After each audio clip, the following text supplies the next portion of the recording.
அண்ணே நாமெல்லாம் அப்படி சேர்ந்து சாப்பிட்டு எவ்வளவு நாளாச்சுண்ணே. ராஜாக்கள் மாளிகையும் காணாத இன்பமடா, நாலுகால் மண்டபம் போல் நாங்கள் கொண்ட சொந்தமடா.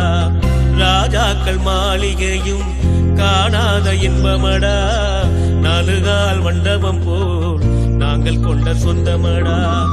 ரோஜாவின் இதழ்களைப் போல் தீராத வாசமடா, ரோஜாவின் இதழ்களைப் போல் தீராத வாசமடா. நூறாண்டு வாழ வைக்கும் மாறாத பாசமடா. முத்துக்கு முத்தாக சொத்துக்கு சொத்தாக அண்ணன் தம்பி பிறந்து வந்தோம் கண்ணுக்கு கண்ணாக. அன்பால இணைந்து வந்தோம் பொண்ணுக்கள் ஒன்னாக.